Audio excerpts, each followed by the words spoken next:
আমাদের মনটা কি একটা অদ্ভুত জিনিস না? মানে সারাক্ষণ কিছু না কিছু নিয়ে ব্যস্ত, হয় ভবিষ্যতের প্ল্যান করছে, নয়তো অতীতের কোনো কথা নিয়ে চুলচেরা বিশ্লেষণ করছে। ঘুমাতে যাওয়ার সময় মাথার ভেতর যেন একটা মিটিং চলতে থাকে। এই যে অবিরাম মানসিক কোলাহল, এটা থেকে মুক্তির কি কোনো উপায় নেই? আজকে আমরা এই ব্যাপারটা নিয়ে একটু তলিয়ে ভাবব। আমাদের হাতে জিদ্দু কৃষ্ণমূর্তির দর্শনের ওপর ভিত্তি করে কিছু অসাধারণ লেখা রয়েছে, যা দ্য সাইলেন্ট মাইন্ড বা নীরব মনের এক গভীর ধারণার কথা বলে। আমাদের লক্ষ্য হলো এই ধারণাটা আসলে কি, আর আমাদের দৈনন্দিন জীবনের মানসিক চাপ কমাতে এটা কিভাবে সাহায্য করতে পারে তা খুলে বের করা। ঠিক। আর আলোচনাটা শুরু করার আগে একটা বিষয় পরিষ্কার করে নেওয়া ভালো। আমরা এখানে কোনো ৫ মিনিটে মন শান্ত করার কৌশল নিয়ে কথা বলতে আসিনি। একদমই না। কৃষ্ণমূর্তির দর্শনটা ঠিক তার উল্টো। তিনি বলেন আসল সত্য বা উপলব্ধি বাইরে থেকে চাপিয়ে দেওয়া যায় না, সেটা ভেতর থেকে এক ধরনের গভীর নীরবতা থেকে জন্মায়। তাই আজকের আলোচনাটা মনকে তখন করার জন্য নয়, বরং কি বলবো, মনকে একটা নতুন আলোতে দেখার একটা চেষ্টা। দারুণ একটা পয়েন্ট। তাহলে চলুন একদম মূল সমস্যাটা দিয়ে শুরু করি।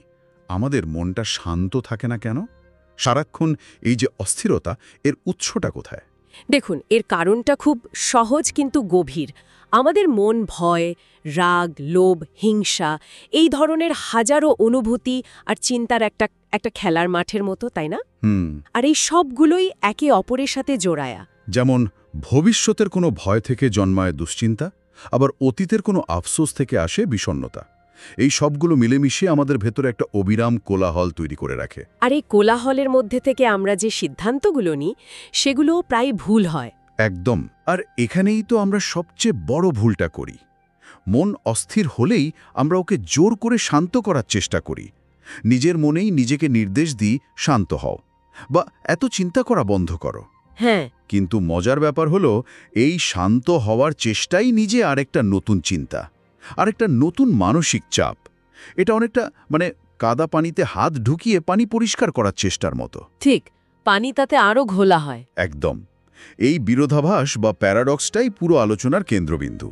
আমাদের হাতে থাকা একটা লেখায় খুব সুন্দর একটা লাইন আছে, like a breeze it comes gently when the mind stops chasing it. বাহ! শান্তি হলো মৃদুমন্দ বাতাসের মতো। আপনি জানালা খুলে বাতাসের জন্য অপেক্ষা করতে পারেন, কিন্তু দৌড়ে গিয়ে বাতাসকে ধরতে পারবেন না। পারবেন না।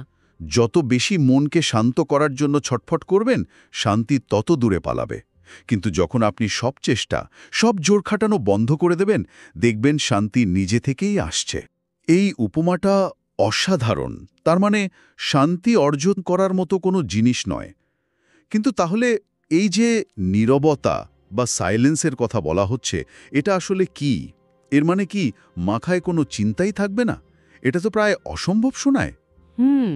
আমার তো মনে হয় চিন্তা না করার চেষ্টা করাটাও একটা চিন্তা, তাই না? ঠিক এইখানে কৃষ্ণমূর্তির দর্শন প্রচলিত ধারণা থেকে আলাদা হয়ে যায়। তার মতে নীরবতা মানে চিন্তার অনুপস্থিতি নয়। আচ্ছা। নীরবতা মানে চিন্তার সাথে কোনো রকম যুদ্ধ না করা। এটা এমন একটা জাগ্রত অবস্থা যেখানে মন শান্ত কিন্তু ঘুমিয়ে নেই। জাগ্রত অবস্থা। হ্যাঁ, আমাদের সাধারণ অবস্থায় মন কি করে? যে কোনো কিছু দেখলেই বা শুনলেই তার উপর একটা লেবেল লাগিয়ে দেয়। এটা ভালো, ওটা খারাপ, এটা আমার পছন্দ, ওটা অপছন্দ। এই অবিরাম বিচার বা জাজমেন্টই হলো মানসিক কোলাহলের মূল কারণ। নীরব মন এই বিচার থেকে মুক্ত। তার মানে বৃষ্টি পড়লে মন এটা ভাববে না যে ইস, বৃষ্টিটা ভুল সময় এলো, বা বাহ কি সুন্দর বৃষ্টি। মন শুধু শুধু বৃষ্টিটাকে দেখবে বা তার শব্দটা শুনবে। ঠিক ধরেছেন। আর এর সাথে একটা কাব্যিক ধারণাও জড়িয়ে আছে। বলা হয়, nature has a sound, but only a silent mind can hear it. প্রকৃতির নিজস্ব শব্দ আছে, কিন্তু কেবল একটি নীরব মনই তা শুনতে পায়। হ্যাঁ, প্রকৃতির নিজস্ব শব্দ আছে। পাতার মর্মরধ্বনি, ঝিঝি পোকার ডাক, বাতাসের শব্দ। কিন্তু আমরা কি সত্যি সেগুলো শুনি? নাকি শোনার সাথে সাথেই আমাদের মন নিজের একটা গল্প বলা শুরু করে? ঠিক। মনের ভেতরের এই কোলাহলটা এতটাই তীব্র যে তা বাইরের আসল শব্দকে ঢেকে দেয়। যখন ভেতরের এই মন্তব্য করা, বিচার করা থেমে যায়, তখনই প্রথমবার প্রকৃতির আসল শব্দ শোনা যায়। এই বিশুদ্ধ অভিজ্ঞতার ধারণাটা খুব আকর্ষণীয়, কিন্তু আমাদের মন তো সারাক্ষণই কিছু না কিছু নিয়ে ব্যস্ত। এই অবস্থায় পৌঁছানোর বাস্তবসম্মত উপায়টা কি? জোর করে তো হবে না, তাহলে কিভাবে হবে? উপায়টা হলো আত্মপর্যবেক্ষণ বা সেলফ অবজারভেশন। এটা কোনো কঠিন কাজ নয়, বরং দৃষ্টিভঙ্গির একটা সূক্ষ্ম পরিবর্তন। ভাবুন, আমরা দুইভাবে আমাদের চিন্তার সাথে সম্পর্ক রাখতে পারি। প্রথমত, আমরা চিন্তার স্রোতে গা ভাসিয়ে দিই, অর্থাৎ চিন্তাকে ফলো করি। হ্যাঁ, একটা চিন্তা আসে, আমরা সেটার পেছনে ছুটতে শুরু করি। সেই চিন্তা থেকে জন্ম নেয় আরও 10টা চিন্তা, আর আমরা সেই জালে জড়িয়ে পড়ি। হ্যাঁ, এটা তো সারাক্ষণই হয়। একটা ছোট দুশ্চিন্তা থেকে শুরু হয়ে একসময় মনে হয় যেন মাথার ভেতর মহাপ্রলয় ঘটে যাচ্ছে। ঠিক। আর দ্বিতীয় উপায়টা হলো চিন্তাকে দূর থেকে দেখা, অর্থাৎ অবজার্ভ করা। একজন দর্শকের মতো। একদম, একজন দর্শকের মতো। চিন্তা আসছে, যাচ্ছে, কিন্তু আপনি তার সাথে একাত্ম হয়ে যাচ্ছেন না। আপনি শুধু দেখছেন, কোনো রকম হস্তক্ষেপ না করে। এটা শুনতে যতটা সহজ, বাস্তবে করাটা তো ততটাই কঠিন। আমাদের মন তো কোনো একটা চিন্তাকে আঁকড়ে ধরতেই ভালোবাসে। এই অভ্যাসটা ভাঙার কোনো সহজ উপায় কি উৎসগুলোতে বলা আছে? একটা খুব বাস্তব উদাহরণ দিলেই বিষয়টা পরিষ্কার হবে। ধরুন, আপনার রাগ হচ্ছে। সাধারণত কি হয়? আমরা সরাসরি রাগের বহিঃপ্রকাশ ঘটাই বা সেটাকে দমন করার চেষ্টা করি। কিন্তু রাগ আসার ঠিক আগের মুহূর্তগুলোর কথা ভাবুন তো। হয়তো আপনার মুখ গরম হয়ে উঠছে, চোয়াল শক্ত হয়ে আসছে, বা নিঃশ্বাস ভারী হয়ে যাচ্ছে। হ্যাঁ, হয়তো এই শারীরিক সংবেদনগুলোই হল রাগের প্রথম লক্ষণ। যদি আপনি ওই মুহূর্তে সচেতন হতে পারেন এবং শুধু লক্ষ্য করেন, আমার শরীর গরম হচ্ছে বা আমার নিঃশ্বাস ভারী লাগছে, কোনো বিচার না করে শুধু লক্ষ্য করেন, তাহলে কি হবে? তাহলে হয়তো রাগের বিস্ফোরণটা হওয়ার আগেই আমি একটু সচেতন হয়ে যাব। একটা ছোট্ট ফাঁক তৈরি হবে। ঠিক তাই। ওই ছোট্ট ফাঁকটাই হলো অ্যাওয়ারনেস বা সচেতনতা। আর এই সচেতনতাকে ধরে রাখার জন্য একটা অসাধারণ রূপক ব্যবহার করা হয়েছে, বাসের জানালার রূপক। বাসের জানালা? হ্যাঁ, কল্পনা করুন আপনি একটা বাসের জানালার ধারে বসে আছেন। বাইরে দিয়ে মানুষ, গাছ, দোকানপাট কত কিছুই চলে যাচ্ছে। আপনি কি প্রত্যেকটা জিনিসকে ধরে রাখার চেষ্টা করছেন বা প্রত্যেকটা দৃশ্য দেখে উত্তেজিত হচ্ছেন? না, তা তো না। না, আপনি শুধু দেখছেন। সেগুলো আসছে এবং চলে যাচ্ছে। আমাদের চিন্তাগুলো ঠিক সেই রকম। সেগুলোকে বাসের জানালা দিয়ে চলে যাওয়া দৃশ্যের মতো দেখতে হবে। আচ্ছা। রাগ, দুঃখ, আনন্দ সব ধরনের চিন্তাই আসবে। তাদের আসতে দিন, আবার চলেও যেতে দিন।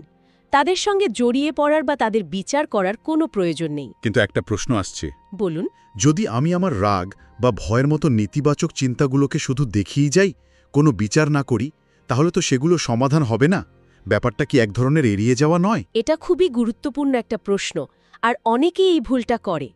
পর্যবেক্ষণ করা মানে এড়িয়ে যাওয়া বা উদাসীন হয়ে যাওয়া নয়, বরং এটা হলো কোনো সমস্যাকে তার আসল রূপে দেখা। আসল রূপে মানে হলো, যখন আপনি রাগের স্রোতে ভেসে যান, তখন আপনি রাগটাকে দেখতে পান না, আপনি নিজেই রাগ হয়ে যান। ঠিক। কিন্তু যখন আপনি দূর থেকে রাগটাকে পর্যবেক্ষণ করেন, তখন আপনি বুঝতে পারেন যে রাগটা আপনার একটা অংশ, কিন্তু আপনি নিজে পুরোটা রাগ নন।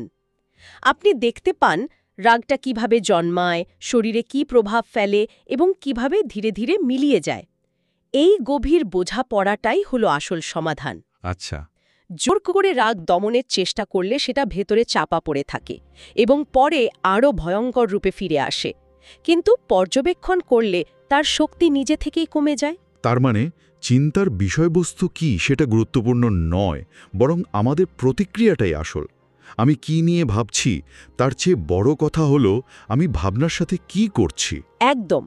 চিন্তার সাথে যুদ্ধ না করে তার সাক্ষী হওয়া, এটাই মূল কথা। ঠিক আছে, আমি বিষয়টা বুঝতে শুরু করেছি।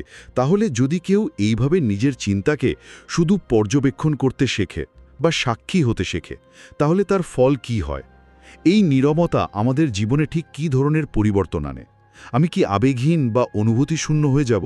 একেবারেই না, বরং এর উল্টোটাই ঘটে। যখন আমরা চিন্তাকে শুধু দেখতে শিখি, তখন আবেগগুলো আরও স্বচ্ছভাবে অনুভূত হয়, কিন্তু সেগুলো আমাদের উপর নিয়ন্ত্রণ হারায়। নিয়ন্ত্রণ হারায়? হ্যাঁ, যেমন ভয়।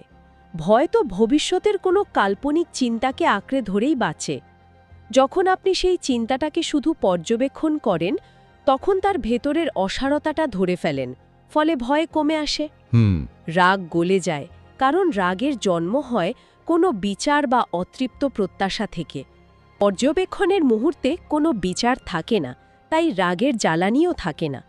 আর কৃষ্ণমূর্তির একটা শক্তিশালী উক্তি আছে, silent mind is not empty, it is full of clarity and pure intelligence. Clarity and pure intelligence, এই অংশটা খুব আকর্ষণীয়। এর মানে কি? এর মানে হল, যখন মনের কোলাহল থেমে যায়, তখন আপনি জিনিসগুলোকে ঠিক যেমন তেমনভাবেই দেখতে পান। আপনার অতীত অভিজ্ঞতা, আপনার সংস্কার, আপনার ভয়, এই ফিল্টারগুলো ছাড়াই। এটাই হলো স্বচ্ছতা বা ক্ল্যারিটি। আচ্ছা। আর পিওর ইন্টেলিজেন্স বা বিশুদ্ধ বুদ্ধিমত্তা হল সেই উপলব্ধি যা কোনো মুখস্থ করা জ্ঞান বা বিশ্লেষণ থেকে আসে না। এটা আসে সরাসরি পর্যবেক্ষণ থেকে। আপনি পরিস্থিতিকে আরও স্পষ্টভাবে বুঝতে পারেন এবং অনেক বেশি সঠিক ও সহানুভূতিশীল সিদ্ধান্ত নিতে পারেন। এই পুরো আলোচনাটাকে যদি আমরা একেবারে বাস্তব জীবনে নামিয়ে আনি, তাহলে প্রয়োগটা কেমন হবে? এটা কি কোনো ধরনের মেডিটেশন যা দিনে একবার করতে হবে? না, আর এটাই এর সবচেয়ে সুন্দর দিক। তাই? হ্যাঁ, এটা কোনো আলাদা করার মতো কাজ নয়। এটা জীবনের প্রতিটি মুহূর্তের সাথে জুড়ে থাকা একটা হওয়া। যেমন ধরুন, আপনি এক কাপ চা খাচ্ছেন। সাধারণত চা খেতে খেতে আমরা হাজারটা জিনিস ভাবি, কিন্তু তার বদলে আপনি কি কয়েক মুহূর্তের জন্য শুধু চায়ের উষ্ণতা, তার গন্ধ, তার স্বাদ, এগুলোকে অনুভব করতে পারেন, কোনো রকম মন্তব্য ছাড়া? অথবা রাস্তায় হাঁটার সময় ফোনের দিকে না তাকিয়ে শুধু পায়ের নিচের মাটিটা অনুভব করা, বা চারপাশের শব্দগুলো শোনা। ঠিক পাই, বৃষ্টির শব্দ বিচার না করে শুধু শোনা, বাতাসের প্রবাহকে শুধু অনুভব করা। দিনের মধ্যে এমন ছোট ছোট মুহূর্ত খুঁজে বের করা যেখানে আপনি শুধু একজন সাক্ষী। মূল বার্তাটি হল, just observe, just listen without judgement. শুধু পর্যবেক্ষণ করো, শুধু শোনো, কোনো বিচার ছাড়া। হ্যাঁ, যদি কয়েক মুহূর্তের জন্য এই অবস্থাটা আসে, সেই স্বল্প সময়ে প্রকৃত শান্তি খুঁজে পাওয়া সম্ভব। এটাই দ্য সাইলেন্ট মাইন্ডের অনুশীলন। কোনো নির্দিষ্ট আসনে বসে নয়, বরং জীবনের প্রতিটি মুহূর্তে এই সচেতনতাকে নিয়ে আসা। তাহলে পুরো আলোচনার সার কথা দাঁড়াচ্ছে, মনকে শান্ত করার সবচেয়ে বড় ভুলটাই হলো শান্ত করার চেষ্টা। শান্তি কোনো অর্জন করার মতো বিষয় নয়, বরং সব চেষ্টা থামিয়ে দেওয়ার পর যা অবশিষ্ট থাকে সেটাই শান্তি। ঠিক। আর এর চাবিকাঠি হল চিন্তার স্রোতে ভেসে না গিয়ে একজন নিরপেক্ষ দর্শকের মতো সেগুলোকে পর্যবেক্ষণ করা। একদম। আর আজকের এই আলোচনা থেকে যদি একটি মাত্র ভাবনা সঙ্গে নিয়ে যাওয়ার হয়, তবে সেটা হতে পারে এই প্রশ্নটা, কি হবে যদি আজকের দিনে শুধু একটি মুহূর্তের জন্য কোনো একটি চিন্তাকে, তা ভালো হোক বা খারাপ, যুদ্ধ না করে, বিশ্লেষণ না করে বা বিচার না করে শুধু দেখার চেষ্টা করা হয়?